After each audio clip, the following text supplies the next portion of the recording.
The blood-red dust of the Colorado Territory swirled around Nathan Dawson's boots as he stood, unflinching, before the crowd of angry men who had once called him friend. Their faces, twisted with contempt, made their judgment clear he was a fool, perhaps even mad. But Nathan knew something they didn't. That forgiveness wasn't weakness, but the hardest kind of strength a man could muster. Stillwater, Colorado Territory, 1871, was a town that lived up to its name only in irony.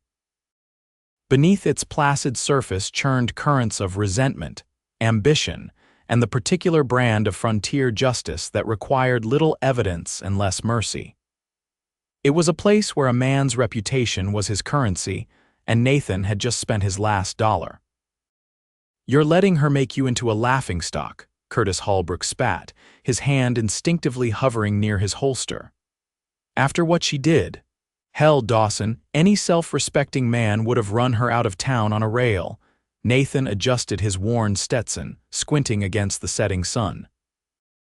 At 32, the lines around his eyes told stories of hardship and perseverance that most men twice his age couldn't claim. 10 years of ranching in this unforgiving land had taught him that survival often meant knowing which battles were worth fighting. "I reckon a man's pride ain't worth as much as folks think," Nathan said, his voice low but carrying across the wooden boardwalk where the town's most prominent citizens had gathered. "Katherine made her choice, and I've made mine." "Peace costs pride, not love," he added, the words falling like stones in still water. The whispers intensified. Mayor Prescott stepped forward, his substantial belly preceding him by a good foot. "Nathan, son, we're just concerned. That woman betrayed you, betrayed this whole town. Running off with that snake oil salesman, emptying the town's coffers, and now she's back with some cock and bull story." Nathan's gaze drifted down the dusty Main Street toward the small boarding house where Katherine Atwood now resided. 6 months ago, she'd been Katherine Dawson, his wife of barely a year. 6 months ago, she disappeared in the night with Emerson Reed, a smooth-talking investor who'd promised to triple the town's savings with a railroad investment. 6 months of searching, of humiliation, of anger that burned so hot it threatened to consume him entirely. And now she was back, penniless, abandoned, and claiming she'd been deceived just like the rest of them. "A man's got to live with his choices," Nathan said finally. "And I choose to hear her out." "Then you're as big a fool as she took you for," snarled Jeremiah Tate, the saloon owner who'd lost more than most to Reed's scheme. "And don't come crying when she cuts your heart out again." Nathan nodded once, accepting the judgment without argument. He stepped off the boardwalk, feeling the weight of 24 pairs of eyes on his back as he walked toward the boarding house. His reputation might be in tatters, but something inside him, something stubborn and unrelenting, told him this was the right path. Katherine was sitting on the small porch when he approached, her hands folded neatly in her lap. At 26, she still possessed the beauty that had first caught his eye at a church social 3 years prior, though her face was thinner now and shadows lurked beneath her amber eyes. Her chestnut hair was pulled back simply, nothing like the elaborate styles she'd favored when they were married. "They're not happy to see me," she said, her voice barely above a whisper. "No," Nathan agreed, remaining at the bottom of the steps. "They're not. And you?" Her eyes met his, uncertainty warring with hope. "Are you here to run me out of town?" Nathan removed his hat, turning the brim in his weathered hands. "I'm here to listen. That's all I can promise right now." Katherine nodded, a single tear tracking down her cheek. "That's more than I deserve, but it's a start." As the sun sank behind the distant mountains, painting the sky in violent streaks of orange and purple, Nathan Dawson made a choice that would either redeem them both or destroy what little he had left. Either way, Stillwater would never be the same. The interior of Mrs. Finch's boarding house smelled of lye soap and yesterday's stew. Nathan sat stiffly at the small table in Katherine's rented room, the door left conspicuously open to avoid scandalizing their elderly landlady. It struck him as oddly formal, keeping up appearances with the woman who had been his wife, who had shared his bed and his name. "I was a fool," Katherine began, pouring him a cup of weak tea with shaking hands. Emerson Mr. Reed, he spoke so beautifully about opportunity, about building something that would put Stillwater on the map. "You weren't the only one taken in," Nathan conceded, though the words tasted bitter. "Half the town invested, but I betrayed more than money." Her eyes, those amber eyes that had once looked at him with such warmth, now brimmed with regret. "I betrayed trust, yours most of all." Nathan took a careful sip of tea to buy himself time. The anger that had sustained him through 6 months of searching was still there, banked like embers waiting for fresh kindling. But seeing her now diminished, humbled, made it harder to stoke that fire. "Why did you leave?" he asked finally. The question that had haunted him through countless sleepless nights. "Was I such a disappointment?" Katherine's sharp intake of breath suggested the question had caught her off guard. "No," she whispered, "never that. I was restless." Reed painted pictures of cities and fine things, of a life beyond this. She gestured vaguely toward the window and the dusty street beyond. "Beyond this hardscrabble existence," Nathan finished for her. He knew the phrase because she'd used it before, in whispered confessions during their first year of marriage. The daughter of a Missouri banker, Katherine had never fully acclimated to frontier life. "Yes," she admitted, "but I was wrong, Nathan, so terribly wrong." The cities were dirty and dangerous. The fine clothes couldn't hide the fact that Reed was using me to lend legitimacy to his schemes, and when the money ran out, she shuddered visibly. "He left me in Denver with nothing but the dress I was wearing. How did you get back?" I worked. Her chin lifted slightly, a flicker of pride amidst the shame. "As a seamstress, then as a housekeeper. I saved every penny until I had enough for the stagecoach fare." Nathan studied her, looking for signs of deception. In their year of marriage, he'd learned that Katherine was proud and ambitious, occasionally vain but never cruel, and never, he'd thought, dishonest. "Why come back at all?" he asked. "You must have known the reception you'd get." "Because I needed to make things right," she replied simply.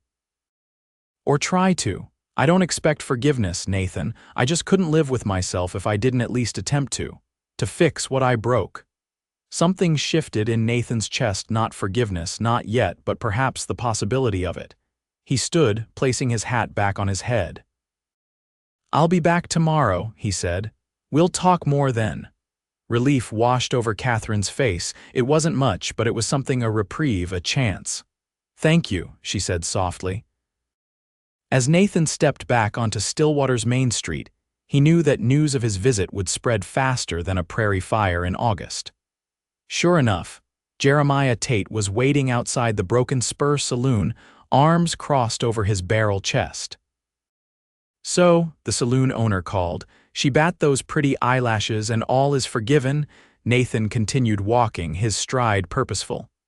"Nothing's that simple, Jeremiah." "She stole from us," Tate persisted, falling into step beside him. "From you most of all. Your money, your dignity, and I'll handle it my way," Nathan cut him off, an edge of steel in his voice. "Katherine came back to face what she did. That counts for something." "It counts for nothing." Tate grabbed Nathan's arm, forcing him to stop.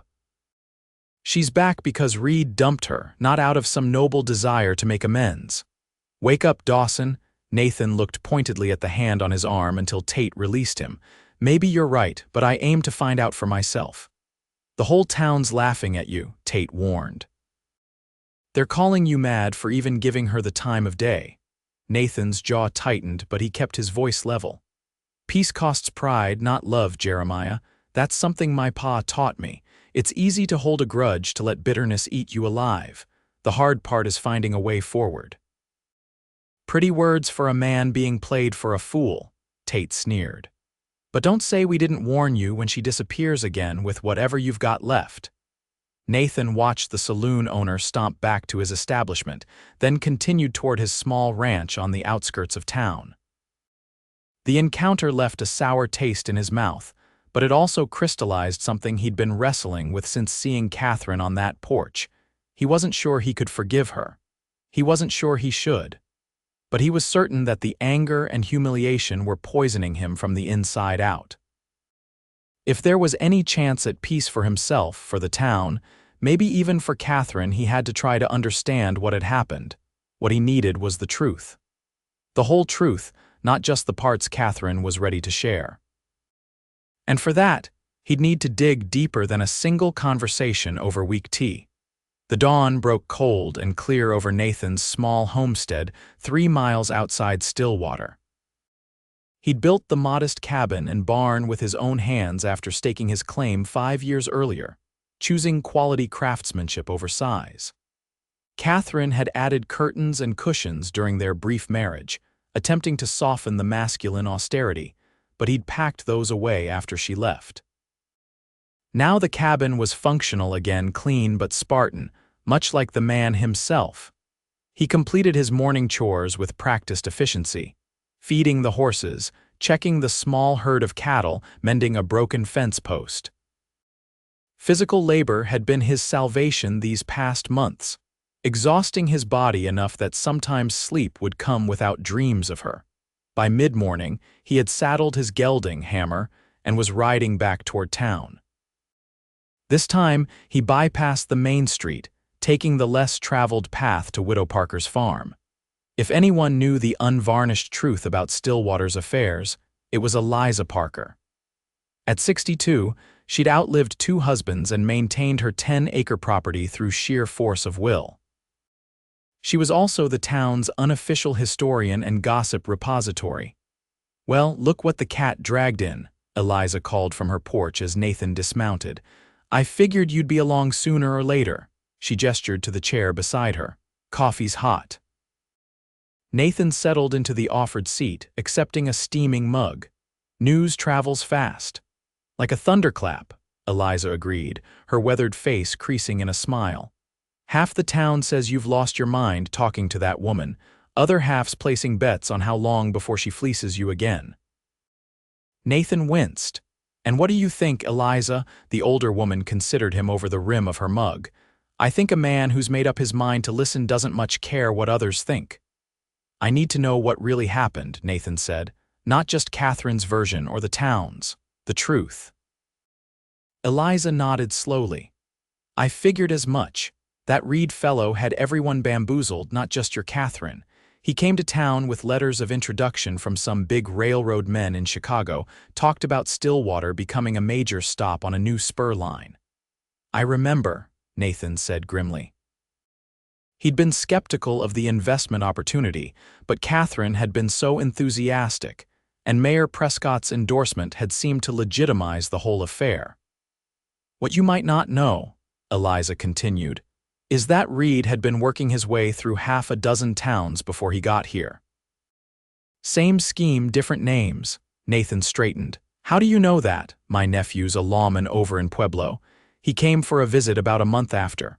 Well, after they left, had a wanted poster with Reed's face on it." Eliza's expression turned sympathetic. Katherine wasn't mentioned, but there was a note about a female accomplice. The implication landed like a physical blow. "You think she was part of it from the beginning, that she targeted me?" Eliza sipped her coffee thoughtfully. "I can't say for certain. But I'll tell you this, that girl was miserable here before Reed showed up. Not because of you, mind. Some folks just aren't cut out for this life." Nathan stared out at the rolling hills, considering this.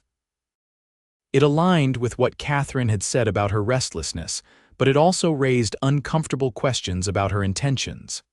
"There's something else," Eliza added, more gently now.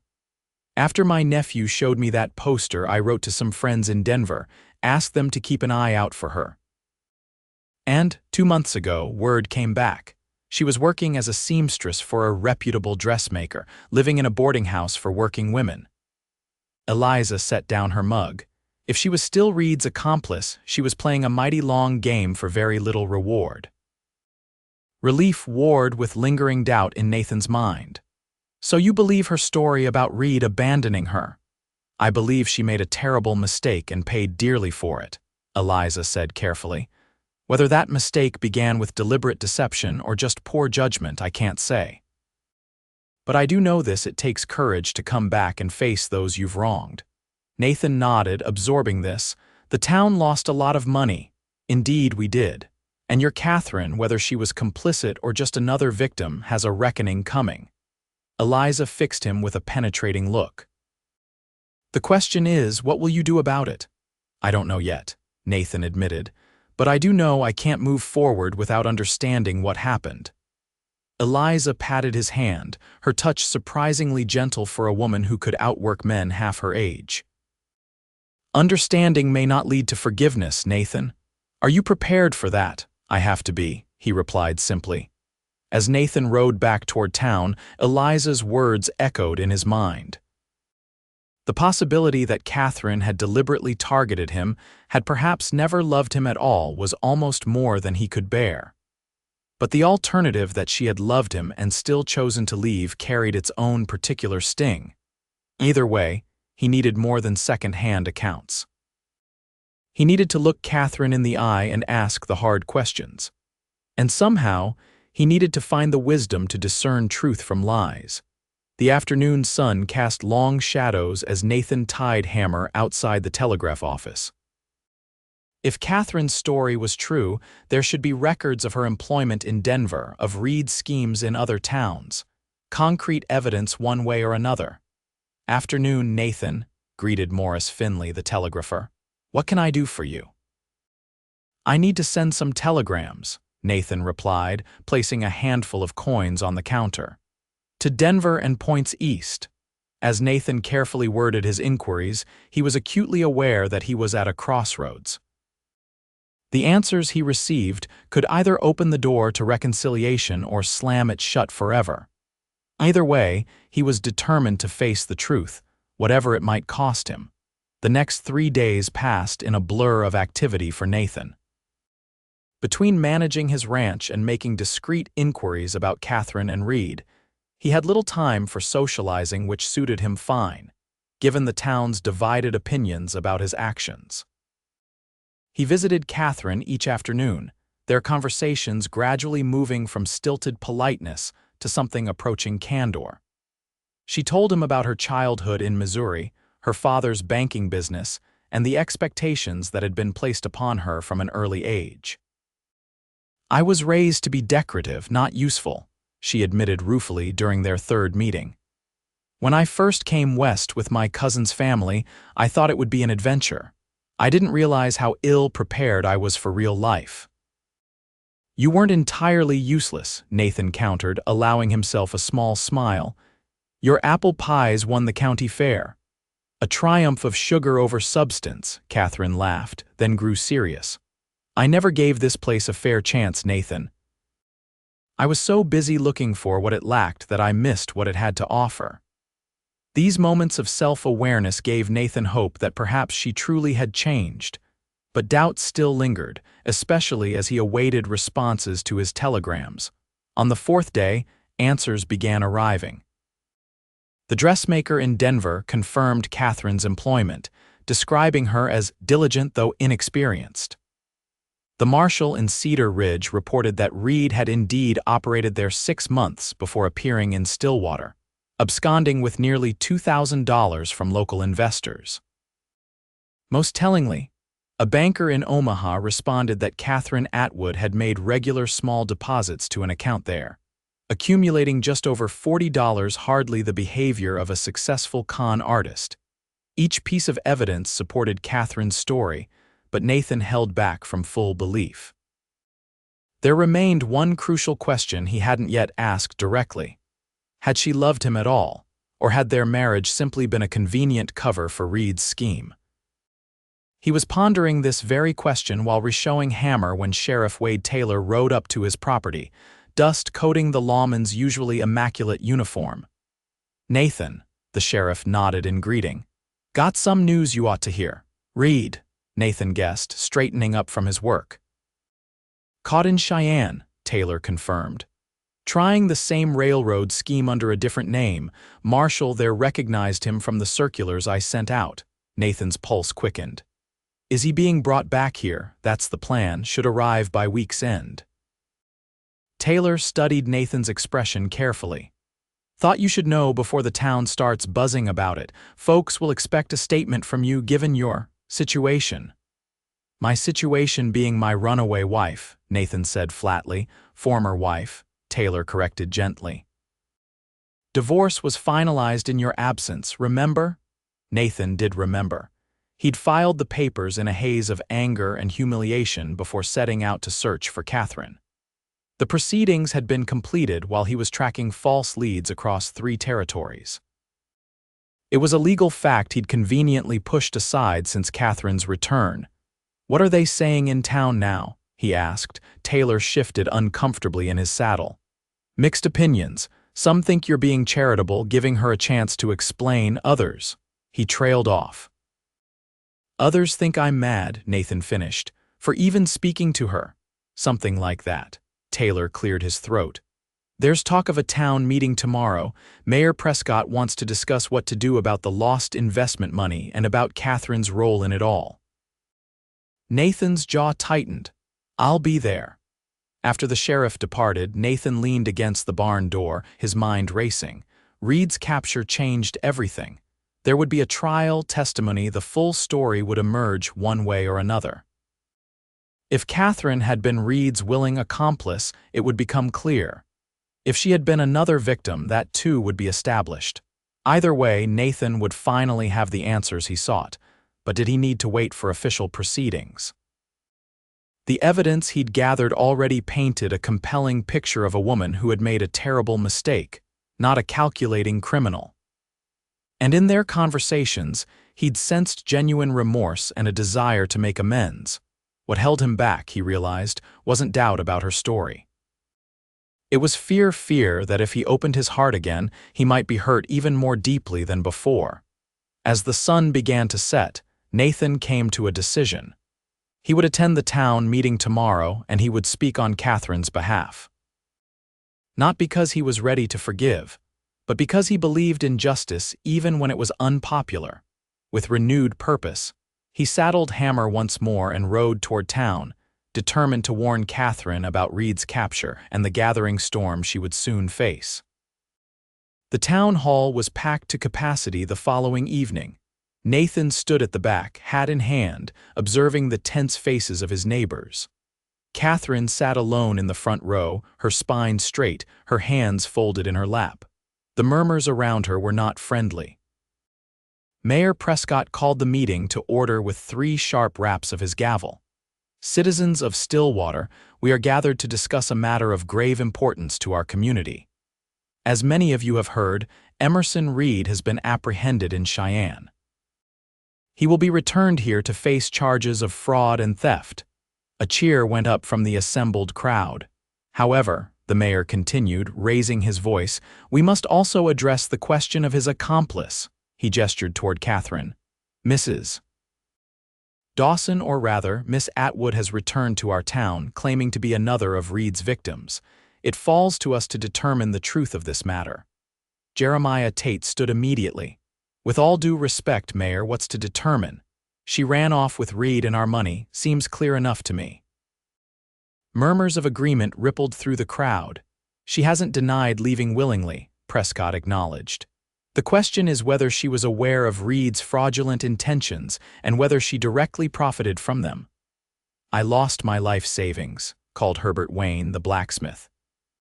$300 that was meant to see my daughter through school back east. I want to know where that money went, and I want it back. More voices joined in, the tone growing increasingly hostile. Nathan watched Katherine's shoulders tense, though she kept her gaze fixed forward. Order, please, Mayor Prescott shouted, banging his gavel. Miss Atwood will have a chance to speak, but first Sheriff Taylor will update us on the legal situation. The sheriff stepped forward, adjusting his gun belt nervously. Reed will face trial here for his crimes against our town. Based on communications with authorities in other jurisdictions, he's likely to face additional charges elsewhere. As for Miss Atwood, he glanced uncomfortably at Katherine. Her legal status is less clear. Without evidence of direct involvement in the fraud, she may be considered a material witness rather than an accomplice. That's horse manure, Tate exploded. She was his partner in every sense of the word. There's no evidence of that, the sheriff countered firmly. In fact, preliminary reports from Denver suggest she was working legitimate jobs after separating from Reed. This revelation caused a brief lull in the hostility, and Mayor Prescott seized the opportunity. "Miss Atwood, would you care to address the gathering?" Katherine rose slowly, turning to face the crowd. Nathan could see the tremor in her hands, but her voice was steady. "I came back to Stillwater knowing I would not be welcomed," she began.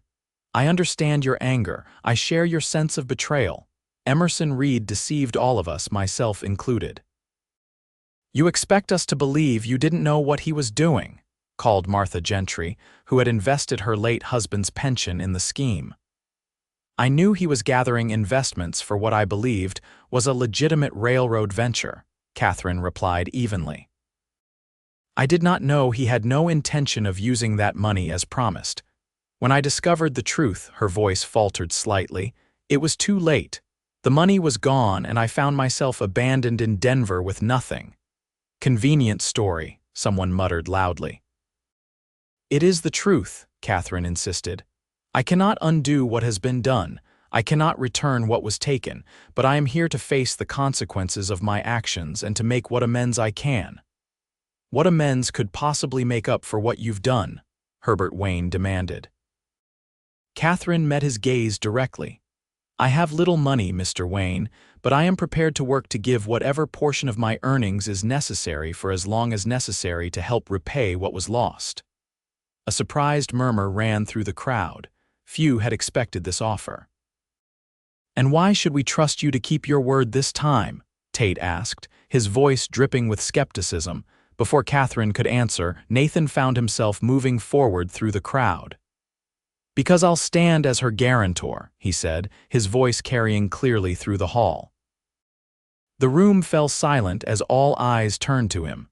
Katherine looked as shocked as anyone.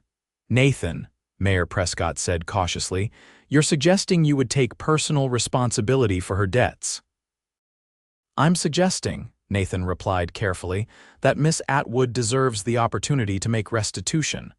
I will ensure she has that opportunity and that any commitments she makes are fulfilled." "Why in God's name would you do that?" Tate demanded. "After what she did to you." Nathan moved to the front of the room, standing not beside Katherine, but near enough to make his position clear. "Because I believe in second chances. Because I believe she was deceived just as we all were. And because continuing to punish her won't bring back a single dollar of what was lost." "That's mighty Christian of you," Herbert Wayne said, not entirely approving. "But some might call it madness." "They might," Nathan agreed, meeting the blacksmith's eyes.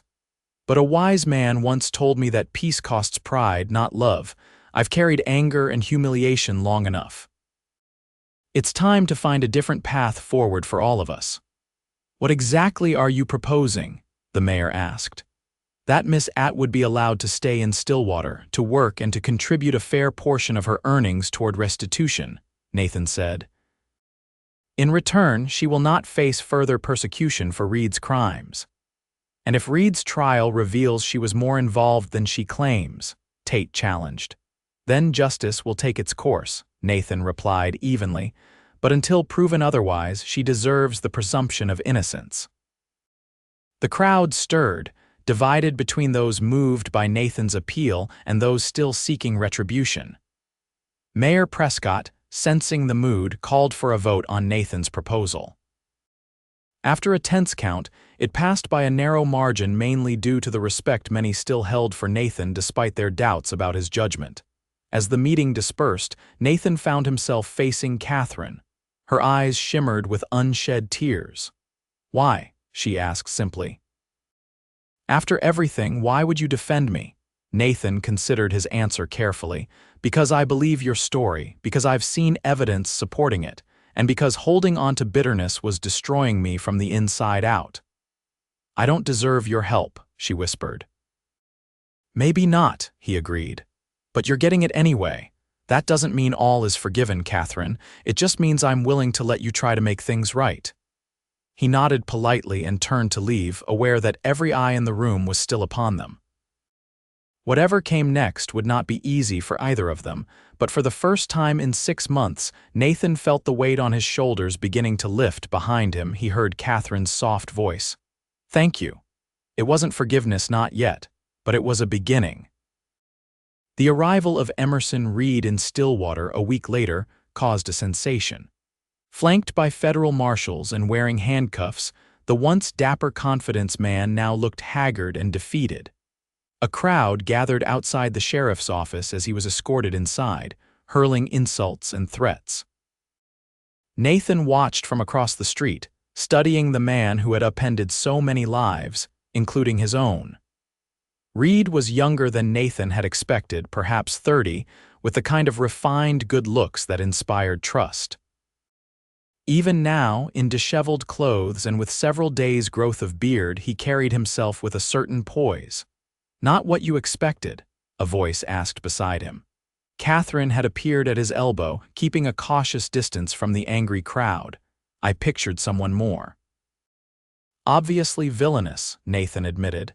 "That was his gift," Katherine said quietly. "He could make you believe he was exactly what you wanted him to be." Nathan glanced at her, noting the mixture of shame and anger in her expression. "You should stay clear of him. The mood in town is ugly." "I need to see him," she replied, her voice firm. "I need answers, Nathan, for myself and for everyone he deceived." "It's not safe, I know," she cut him off. "But I've been running from this confrontation for months. I need to face him to understand how I could have been so blind." Nathan studied her, recognizing the determination in her eyes. It was the same expression she'd worn when she decided their cabin needed a proper garden, despite the rocky soil and harsh climate. She had worked tirelessly, hauling water and mixing compost until vegetables sprouted where everyone said they couldn't grow. That resilience had been one of the things he'd loved about her. "All right," he conceded, "but not alone. I'll go with you." Katherine's surprise was evident. "You would do that?" "I have questions of my own," Nathan replied simply. They waited until the crowd dispersed before approaching the sheriff's office. Inside, they found Sheriff Taylor at his desk, looking harried. "Nathan, Miss Atwood," he greeted them wearily. "I expect you want to see the prisoner, if possible," Nathan confirmed. The sheriff hesitated. "He's not being particularly cooperative, insists he'll only speak to his lawyer." He gave Katherine an apologetic look. "He specifically said he doesn't want to see you." A flush spread across Katherine's cheeks. "Did he now? Well, that's unfortunate for him because I'm not leaving until I've had my say." The sheriff's eyebrows rose at her vehemence. "I can give you 5 minutes." "The marshals will be back for him in the morning. He's facing charges in 3 territories." He led them to the cells at the back of the building. Reed was the only occupant, sitting on a narrow cot with his back against the wall. He didn't look up when they approached. "Reed," the sheriff said sharply, "you have visitors."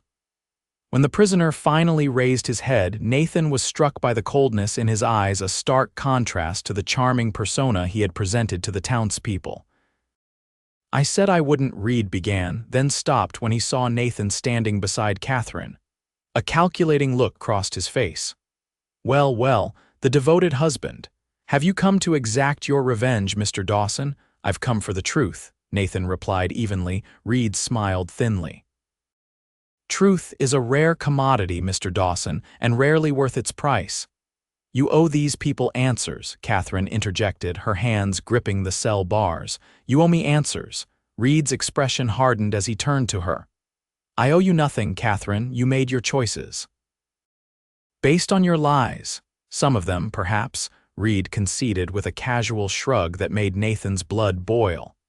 "But let's not pretend you were an innocent led astray. You wanted to leave this dusty backwater as much as I wanted to take the money. We used each other." Nathan felt rather than saw Katherine's flinch. "Did you plan it from the beginning?" he asked, working to keep his voice steady. Targeting this town, marrying her, Reed considered him for a long moment. "Stillwater was always the target. Your wife was. An unexpected opportunity." "Explain," Nathan demanded. "When I arrived, I needed local credibility," Reed said, as if discussing a business transaction. Katherine was beautiful, connected, and transparently unhappy with her lot in life. Cultivating her interest served my purposes. "You're lying," Katherine whispered, though doubt had crept into her voice. "Am I?" Reed's smile was cruel now. "You practically threw yourself at me, my dear, all those confidences about feeling trapped, about wanting more than this frontier could offer." "Did you think those conversations were coincidental?" Nathan watched Katherine's face pale. "So it was all calculated, every word, every moment." Something flickered in Reed's eyes, regret, perhaps, or simply annoyance at being questioned. "Not entirely. You were a pleasant diversion. But when it came time to leave, you were also a useful alibi. A man traveling with his new wife raises fewer suspicions than one traveling alone with a significant sum of money." "And when you abandoned her in Denver," Nathan asked, his voice dangerously quiet, "was that calculated too?" Reed's gaze shifted back to him. Merely practical, the authorities were closing in, Katherine had become a liability. The casual cruelty of the statement hung in the air between them. Nathan's hands clenched into fists at his sides, and for a moment he understood perfectly why men sometimes resorted to violence when words failed. "You're going to prison for a very long time," he said finally. "And when you get out, if you get out, I suggest you never set foot in Colorado again." Reed smiled thinly. "Threatening me, Mr. Dawson, how uncivilized, not a threat," Nathan replied evenly. "Just a fact." He turned to Katherine, who stood rigid, her face a mask of controlled emotion. "We've heard enough, let's go." Outside, the late afternoon sun cast long shadows across the dusty street. Katherine walked several paces before stopping abruptly, her shoulders beginning to shake. "He used me," she said, her voice barely audible. "Everything he said, everything he did, it was all to get to the town's money." Nathan hesitated, then placed a hand gently on her shoulder. "Not everything was a lie, Katherine. Your unhappiness was real. Your desire for something different was real." She turned to face him, tears streaming down her cheeks. "But to use that against me, against you, against everyone. How could I have been so blind?" "Reed fooled a lot of people," Nathan said. "Men with far more experience of the world than you." "That doesn't excuse my actions," she insisted. "I chose to leave with him. I chose to believe his promises over your steady truth." The rawness of her admission struck Nathan deeply. For months, he had imagined this moment, Katherine acknowledging the magnitude of her betrayal. He had thought it would bring satisfaction, vindication. Instead, he felt only a profound sadness for both of them, for all they had lost. "What happens now?" Katherine asked, wiping away her tears. "Reed faces trial," Nathan replied. "The town tries to move forward. And us?" The question was tentative, loaded with unspoken meaning. Nathan considered his answer carefully. "There is no us, Katherine, not anymore." "But that doesn't mean we can't both find a way to move forward." She nodded, accepting this truth with the same courage she had shown facing Reed. "I meant what I said at the town meeting. I want to make restitution however I can." "I know," Nathan said, "and I meant what I said too. I'll help you keep that promise." As they walked down Stillwater's Main Street, aware of curious eyes watching from shop windows and doorways, Nathan realized that something had shifted within him. The anger that had fueled him for so long had begun to transform into something else, not forgiveness, exactly, but perhaps understanding. Reed's revelations, painful as they were, had clarified things. Katherine had been both complicit and victimized, a contradiction Nathan was finally beginning to reconcile. The road ahead would not be easy for either of them, but for the first time he could envision a future beyond the shadow of betrayal. That night, alone in his cabin, Nathan penned a letter to his father in Tennessee. The old man had been a circuit preacher before retiring to farm, and his wisdom had guided Nathan through many difficult passages in life. He had written to Nathan after Katherine's departure, counseling patience and forgiveness when Nathan could only feel rage. "You were right, Pa," Nathan wrote. "Holding on to anger was like drinking poison and expecting the other person to die. I'm not sure I can forgive her yet, but I'm beginning to understand that peace costs pride, not love. And pride is a price I'm willing to pay. In the months that followed, Stillwater slowly began to heal from Reed's deception. The swindler's trial was brief but sensational, ending with a 15-year sentence to be served at the territorial prison. Most of the money was never recovered, having been spent on Reed's lavish lifestyle or lost in genuine bad investments made to maintain his cover. Katherine found work at the town's small hotel, cleaning rooms and serving meals. True to her word, she put aside a portion of her meager earnings each week toward restitution, distributed proportionally among Reed's victims. It was a symbolic gesture more than a practical one at this rate. Full repayment would take decades, but the effort itself began to soften some hearts toward her. Nathan kept his distance, though he checked regularly with Sheriff Taylor to ensure she was being treated fairly. He threw himself into his ranch work, expanding his herd and hiring 2 hands to help manage the growing operation. On his infrequent trips to town, he would sometimes glimpse Katherine going about her duties, her head held high despite the lingering whispers that followed her.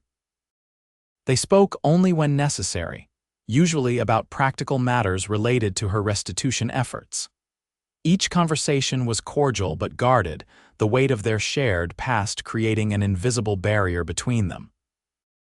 Spring turned to summer, and Stillwater enjoyed a period of unexpected prosperity. A genuine railroad survey team arrived, scouting locations for a new line that would connect the town to markets in the east. The irony of Reed's false promise becoming reality was not lost on anyone, though few spoke of it directly. It was during this busy season that Nathan received a letter that would once again alter the course of his life. His father had suffered a stroke. Though not immediately life-threatening, the old man was unable to manage his farm and needed Nathan's help. The letter, written in his sister's hand, was gentle but urgent. After a sleepless night of deliberation, Nathan made his decision. He would sell most of his herd, lease his land to Eliza Parker's nephew, and return to Tennessee at least until his father recovered. The thought of leaving the life he had built was painful, but family obligation ran deep. The news of his impending departure spread quickly through Stillwater. Many came to express their regrets, to thank him for his contributions to the community, to extract promises of his eventual return. Nathan accepted these sentiments with his usual quiet dignity, though privately he wondered if he would ever see Colorado again. It was Eliza Parker who finally raised the question everyone else avoided. "Have you told Katherine you're leaving?" she asked bluntly, having cornered him at the general store. "Not yet," Nathan admitted. "It doesn't concern her." Eliza's snort conveyed exactly what she thought of that statement. "That girl has been working herself to the bone trying to make things right. She deserves to hear it from you, not through town gossip." Nathan sighed, knowing the older woman was right. "I'll speak to her today." He found Katherine at the hotel, folding linens in the small back room that served as both laundry and storage. She looked up in surprise when he appeared in the doorway. "Nathan," she greeted him, setting aside the sheet she was folding. "Is something wrong?" "No," he replied, suddenly awkward. I wanted to tell you myself, I'm leaving Stillwater." Katherine's expression remained carefully neutral, though her hands tightened on the edge of the table. "When? End of the week. My father is ill. He needs my help with the farm." "I see," she nodded slowly. "Will you be coming back?" Nathan hesitated. "I don't know, it depends on his recovery." A painful silence stretched between them. There was so much left unsaid, so many emotions still unresolved. "I wish him a swift recovery," Katherine said finally. "He always spoke kindly of me in his letters, even when I gave him every reason not to." "He's a forgiving man," Nathan replied. "Better at it than I am." Katherine met his gaze directly. "You've done more than most would have, Nathan. You defended me when the entire town wanted to run me out on a rail. You gave me a chance to make amends. That counts for something." "It wasn't enough," he said, the words escaping before he could stop them. "What wasn't what I did? What I said at the town meeting. Nathan struggled to articulate the thought that had been growing in him these past months. I stood up for your right to make restitution, but I never. He took a deep breath. I never told you I forgive you, Katherine's eyes widened. Nathan, you don't have to, I do, he interrupted. Not for your sake, but for mine. I've been holding on to the hurt, using it as a shield against the possibility of caring again. I understand, she said softly. I don't expect forgiveness, Nathan, I've never expected it. But I'm giving it anyway, he replied, his voice steadier now. I forgive you, Katherine, for leaving, for choosing Reed, for all of it. Tears welled in her eyes. Why now? Why tell me this when you're leaving? Because neither of us can truly move forward until we let go of the past, he said. And because I need you to know that despite everything, I don't regret loving you. I only regret that it wasn't enough to make you stay. A tear slipped down Katherine's cheek. It wasn't that your love was insufficient, Nathan. It was that I couldn't see its value. I was looking for excitement, for escape, when what I really needed was exactly what you offered: steadiness, honesty, a love that didn't need to shout to be true. Her words touched something deep within him, a wound that had been slowly healing without his awareness. For months, he had carried the unspoken fear that he had somehow failed her, that his love had been inadequate. To hear her contradict this was unexpectedly powerful. Thank you for saying that, he said quietly. Katherine hesitated, then asked, would it be too much if I wrote to you? Not expecting anything, just to know how you and your father are faring. The request was modest, tentative, so different from the bold, sometimes demanding woman he had married. This new Katherine, shaped by hardship and humility, was both familiar and strange to him. I'd like that, he found himself saying, their eyes held for a long moment, acknowledging all that had passed between them, the love, the betrayal, the painful path toward forgiveness. Then Nathan nodded a goodbye and turned to leave. Nathan, Katherine called after him. He paused in the doorway. Peace costs pride, not love. Those words you said at the town meeting, they've stayed with me. I think I finally understand what they mean. He looked back at her, seeing for the first time in months not the woman who had betrayed him, but simply a person doing her best to rebuild from ruins of her own making. My father's words, he acknowledged. Took me most of my life to understand them myself. With that, he left, carrying with him a sense of completion he had not expected to find. Whatever the future held, whether he returned to Stillwater or built a new life elsewhere, he would face it unburdened by the weight of unresolved anger. It was, he reflected as he walked into the bright Colorado sunshine, a kind of freedom neither of them had possessed since the day she left. Tennessee in autumn was a riot of color so different from the golden plains and blue-gray mountains of Colorado. Nathan stood on the porch of his childhood home, watching the sun set behind trees aflame with red and orange. 3 months had passed since his return, and his father's health had improved steadily under his care. "Letter for you," his sister Mary announced, stepping onto the porch with an envelope in hand. "From Colorado again." Nathan took it with a nod of thanks, recognizing Katherine's neat handwriting. This was her 5th letter since his departure. The first had been formal and cautious, simply informing him that the hotel had expanded its services to include a small restaurant, creating more work and income for her restitution efforts. Each subsequent letter had grown a little more personal, sharing observations about Stillwater's changes and occasional memories they had shared. He had replied to each one, his responses similarly evolving from polite acknowledgments to genuine correspondence. There was a careful boundary to their exchanges, neither ventured into declarations of feeling or speculations about the future, but the simple act of communication had become something he looked forward to. "Your Katherine writes faithfully," Mary observed, a hint of curiosity in her voice. Though Nathan had explained the circumstances of their separation and his reasons for helping her make amends, his family remained understandably wary. "She's not my Katherine," he corrected gently. "But yes, she does." Mary studied him for a moment, paused, doing much better. Jennings says he could take over the day-to-day management of the farm next month. That's good news, Nathan agreed, knowing what his sister was really saying. He would soon be free to return to Colorado if he chose. Will you go back? She asked directly. Nathan looked out at the familiar landscape of his youth. He had missed this place during his years in the West, the gentler seasons, the established communities, the family connections. But he had built something of his own in Stillwater, something that still called to him. I don't know yet, he answered honestly.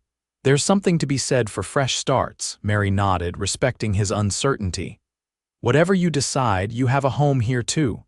After she went inside, Nathan opened Katherine's letter. The usual updates about town affairs filled the first page. The railroad survey had been completed, with construction scheduled to begin in the spring. Mayor Prescott had suffered a minor heart ailment but was recovering well. Eliza Parker had taken a blue ribbon at the county fair for her preserves. It was the final paragraph that caught him by surprise. I have news that may interest you. Mr. Herbert Wayne approached me last week with a proposition. His daughter has returned from school back east and wishes to establish a small dressmaking shop in Stillwater. Knowing of my experience in Denver, he has offered me a position as her assistant and eventually partner, should the business prove successful. The arrangement would allow me to increase my restitution payments substantially. I find myself grateful not only for the opportunity, but for what it represents that at least one person who once viewed me with justified suspicion now sees value in what I might contribute. It is a small victory, but I cherish it all the more for being unexpected. I find myself thinking often of your words about peace and pride. You were right, Nathan. Pride is indeed a small price to pay for peace. The simplicity of her joy touched him deeply. Katherine had once dreamed of fine clothes and city life. Now she took genuine pleasure in this modest opportunity. It was perhaps the clearest evidence, yet of how profoundly she had changed. That evening, as he sat with his father by the fire, Nathan found himself contemplating his future with new clarity. You've been quiet tonight, the elder Dawson observed, his voice slightly slurred from the stroke but his mind as sharp as ever. Troubling news from out west. No, Pa, good news, actually. Nathan shared the contents of Katherine's letter. His father listened thoughtfully. Seems the girl is finding her way. She is, Nathan agreed. It's not an easy path, but she's walking it with dignity. And what of your path, son? Mary tells me Jennings is ready to take over more responsibility here. Nathan stoked the fire, buying time to organize his thoughts. I've been thinking about returning to Colorado. My ranch there has potential, especially with the railroad coming. Just the ranch drawing you back? His father asked perceptively. Nathan met the old man's knowing gaze. I've forgiven her, Pa, like you always said I should. But that doesn't mean you should trust her with your heart again, his father finished. Forgiveness and reconciliation aren't the same thing, exactly. The elder Dawson leaned forward in his chair. Let me tell you something about your mother. Did you know she left me once? Nathan stared at him in shock. What? When? Second year of our marriage. Packed a bag and went back to her parents' home. Said she couldn't bear another day of circuit riding, of being left alone for weeks while I tended to my flock. This was entirely new information to Nathan. His parents' marriage had always seemed the very model of stability and devotion. What happened? I followed her, his father said simply. Not to drag her back, I had too much respect for her to do that, but to listen, really listen to what she needed. Turned out it wasn't that she didn't love me or respect my calling. She just needed to know she wasn't sacrificing her own purpose to support mine. How did you resolve it? We compromised. I took a permanent position at a church in Knoxville for a few years. Later, when we returned to circuit riding, she came with me sometimes. Other times, she built her own pursuits here. The old man's eyes grew distant with memory. It wasn't perfect, we had our struggles, but we learned something valuable, that love isn't static. It grows and changes, gets tested and refined. Nathan absorbed this revelation about his parents, seeing their relationship in a new light. You think I should give Katherine another chance? I think, his father said carefully, that you've never stopped loving her despite your best efforts. And I think she's shown more character in her redemption than many show in their whole lives. Whether that's enough to rebuild what was broken, only you can decide that. What if I'm wrong? What if I trust her and she hurts you again? His father nodded, understanding. That's always the risk with love, son.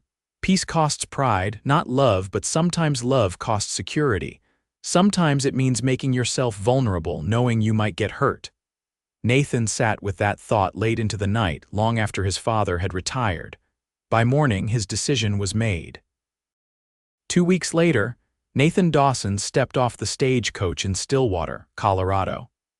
The town had changed subtly in his absence. New construction along the main street, more bustle in anticipation of the railroad's arrival, a sense of optimism that had been missing since Reed's deception. He spent his first day back settling affairs at his ranch, conferring with the foreman who had managed the property in his absence. The second day, he rode into town with purpose, his destination clear in his mind.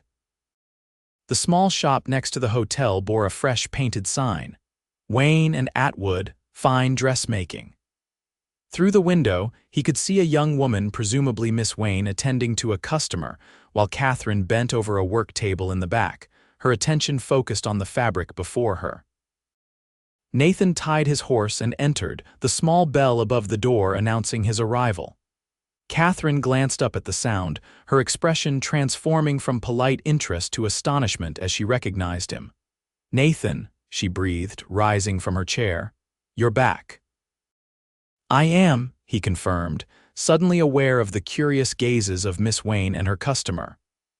"Might I have a word with you? Outside, perhaps?" Katherine nodded, excusing herself to her partner. She followed him onto the boardwalk, maintaining a careful distance between them. "Your father?" She asked immediately. "Is he much improved?" Nathan assured her. "My brother-in-law has taken over most of the farm management. I'm glad to hear it." She studied him, uncertainty in her eyes. "Your letters didn't mention you were returning. It was a recent decision." Nathan gestured toward the shop. "Your new venture seems to be going well." "It is," she confirmed. "Better than I expected, actually. Stillwater has more need of fine dressmaking than I would have thought, and Miss Wayne Alice is talented and kind. She's been—" Katherine hesitated. "She's become a friend." The simple statement carried significant weight. Friends had been scarce for Katherine since her return to Stillwater in disgrace. "I'm glad," Nathan said sincerely. "You deserve kindness." Katherine's eyes widened slightly at this, but she merely nodded her thanks.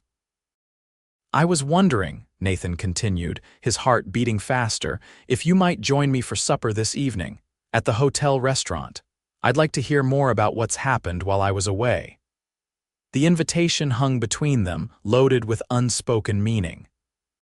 This was not a casual request between former spouses maintaining civil relations. It was a deliberate step toward something new. Katherine seemed to understand this perfectly. "Are you certain, Nathan? People will talk." "Let them," he replied with a small smile.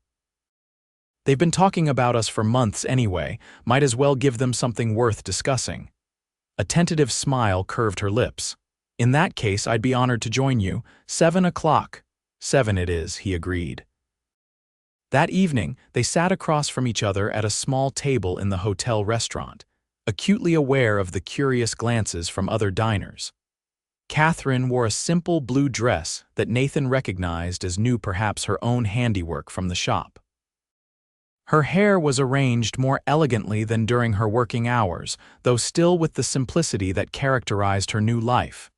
"You look lovely," Nathan said as they settled into their seats. A faint blush colored her cheeks. "Thank you. It feels strange to dine here. I'm usually the one serving the meals. Strange good or strange bad, just different." She unfolded her napkin, clearly nervous. "Nathan, I have to ask, why did you invite me to dinner, after everything that's happened after all this time apart?" Nathan considered his words carefully. "I've had a lot of time to think in Tennessee, about us, about the past, about what might be possible for the future." Catherine's expression grew guarded. And what conclusions did you reach? That what happened between us, all of it, the good and the bad, has shaped us both. That the woman sitting across from me now is not the same one who left Stillwater a year ago. He paused, gathering his courage. And that perhaps the man sitting here isn't the same one she left either. Hope flickered in Catherine's eyes, quickly tempered with caution. We've both changed, that's true. But some things can't be undone, Nathan. Some bridges once burned can be rebuilt, he finished. Not the same as before, but perhaps stronger for having been tested by fire. Is that what you want? She asked, her voice barely above a whisper.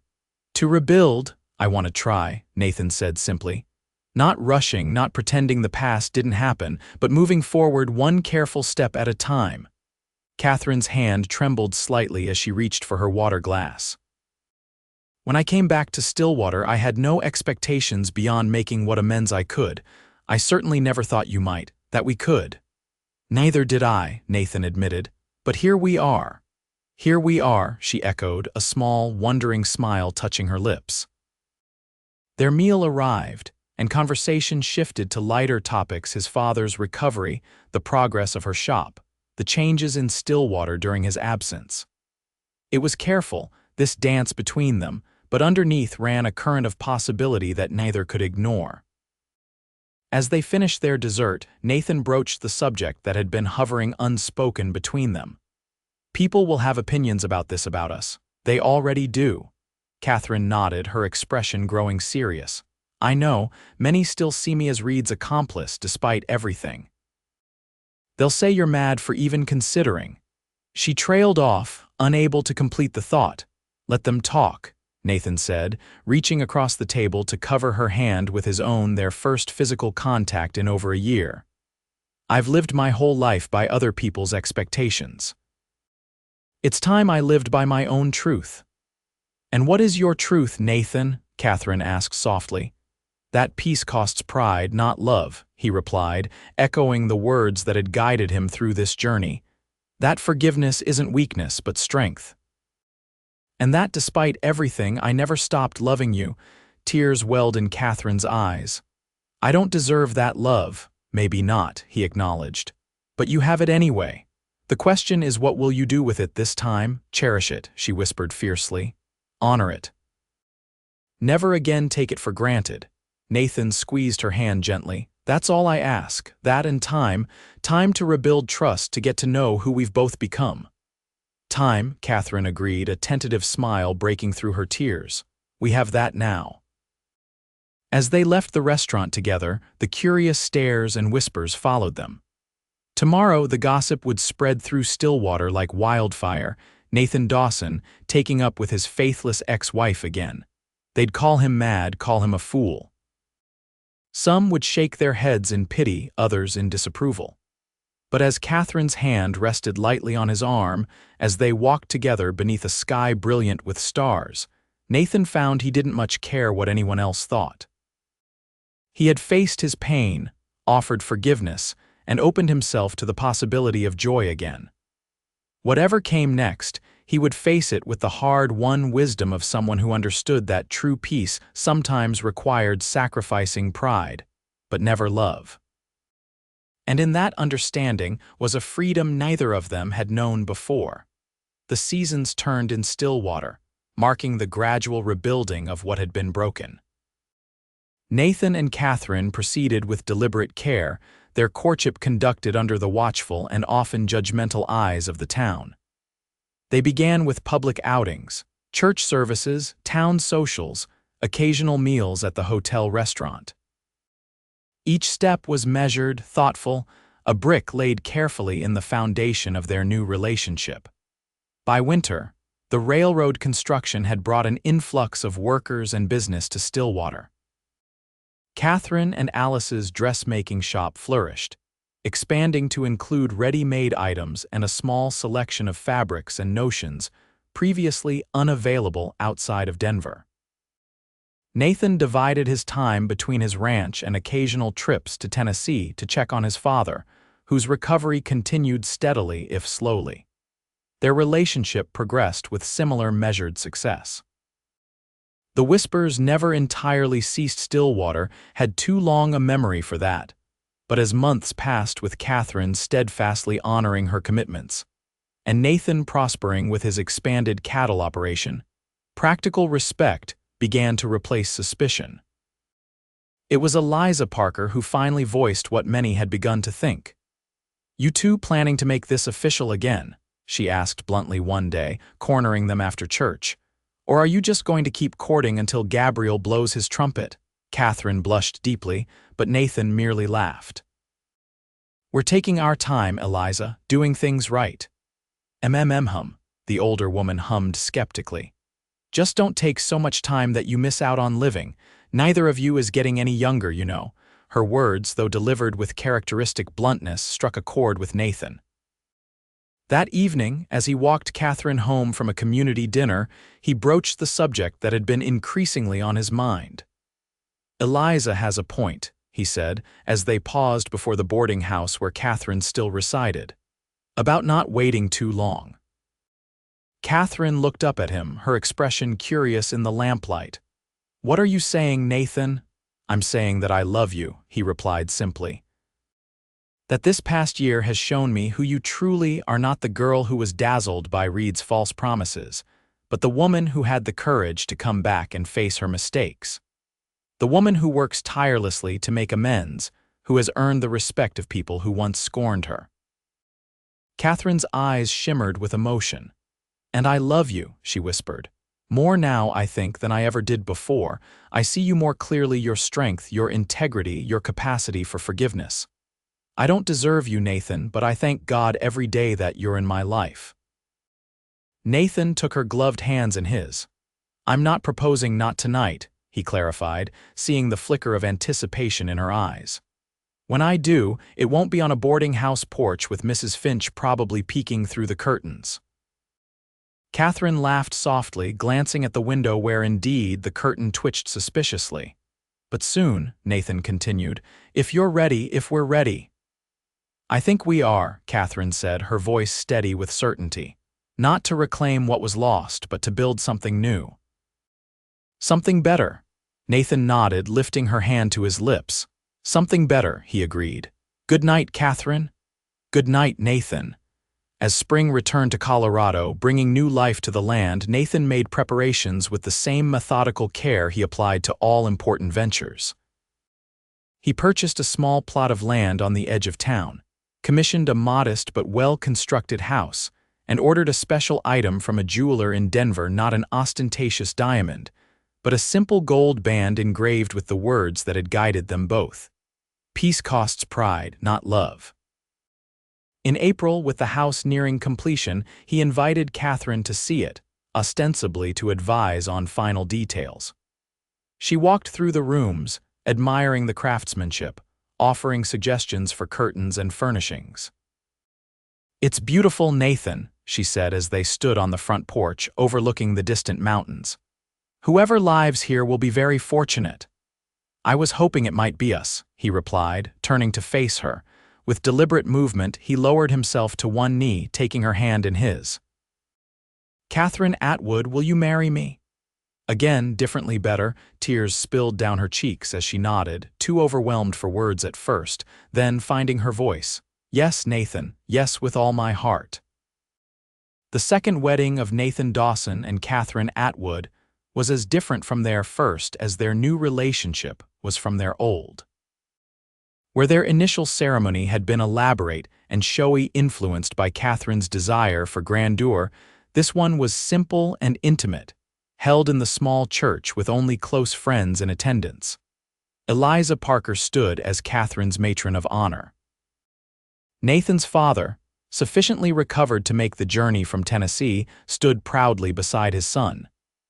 Sheriff Taylor, who had become a true friend to them both through the challenges of the past 2 years, performed the ceremony in the absence of a regular minister. "Dearly beloved," the sheriff began, his official voice belying his visible emotion, "we are gathered here to witness the union of Nathan and Katherine, who come before us having already walked a harder road than most. They have known joy and sorrow, trust and betrayal, separation, and by the grace of God, reunion. Katherine, radiant in a gown of ivory silk her own creation, held Nathan's gaze as the sheriff continued. Their journey reminds us that love is not merely a feeling but a choice one made day by day, moment by moment, especially when the path is difficult. When it came time for the vows, Nathan spoke from the heart, without prepared words. "Katherine, I take you again as my wife, knowing fully who you are, your strengths and weaknesses, your courage and your fears. I promise to love you not blindly but clearly, to stand beside you in good times and bad, to be a partner worthy of the trust you place in me today." Katherine's voice trembled slightly as she responded, "Nathan, I take you again as my husband, with humility and gratitude for this second chance we have been given. I promise to honor your love, to cherish your goodness, to face whatever challenges come our way with the courage and honesty you have taught me by example. Where once I looked elsewhere for fulfillment, now I know that true happiness is found in loving well and being well loved in return." As they exchanged rings, his plain gold, hers engraved with their special phrase, a sense of rightness settled over Nathan. This was no fairy tale ending, no magical erasure of past wounds. It was something truer, harder one, a love tempered by difficulty, a commitment made with eyes wide open. The small reception was held at Nathan and Katherine's new home, christening the house with laughter and good wishes. Even those who had been most skeptical of their reconciliation seemed moved by the evident joy between them. "You're a lucky man, Dawson," Herbert Wayne commented, clapping Nathan on the shoulder. "Not many get a second chance like this."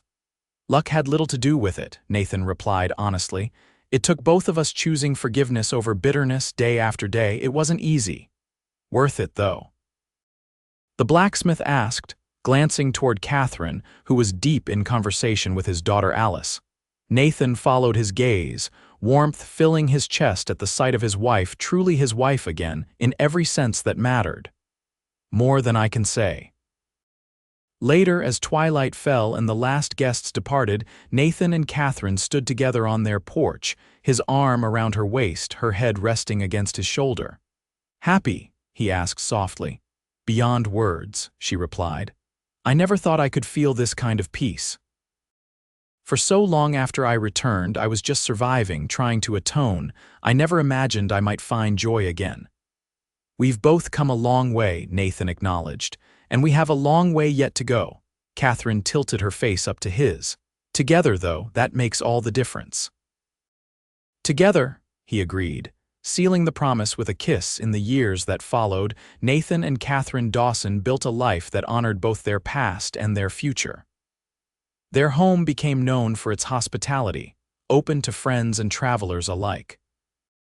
Katherine continued her work at the dressmaking shop, though she reduced her hours after the birth of their son, Thomas, in 1873, and their daughter, Elizabeth, 2 years later. Nathan's ranch prospered with the arrival of the railroad, allowing him to expand his operations and employ several of the town's young men. He served 2 terms as mayor of Stillwater, helping to guide the town through its transformation from frontier outpost to thriving community. Katherine, in turn, established a small school for the town's children, putting to use the education her banker father had insisted upon. The story of their separation and reconciliation became something of a local legend, retold with varying degrees of accuracy and romanticism. What remained consistent in every version, however, was the phrase that had become associated with Nathan Dawson, words spoken in defiance of those who called him mad for forgiving his wayward wife. "Peace costs pride, not love." Simple words that contained a profound truth, one that Nathan and Katherine embodied through decades of partnership, through joys and sorrows, through the ordinary challenges of building a life together.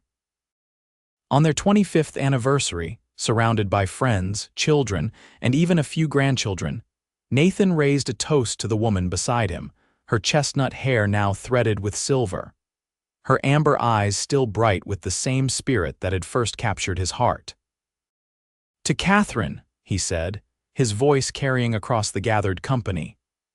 "Who taught me that the greatest journeys aren't those that take us to new places, but those that bring us home again, wiser for having wandered?" Katherine's answering smile held all the warmth and depth of their shared history. The pain transformed, the love deepened, the peace hard won but complete. In that moment, as in countless moments before it, Nathan knew with absolute certainty that every step of their difficult path had led exactly where they were meant to be. Together, imperfect but whole, their story a testament to the enduring power of forgiveness, courage, and love that refuses to be defeated by pride or fear. And in Stillwater, Colorado, long after both had passed from this world, their story would be told as proof that even the most broken things could be mended, that peace was worth its price, and that true love, tested by fire, might emerge not merely intact but transfigured, stronger, purer, and more precious for all it had endured.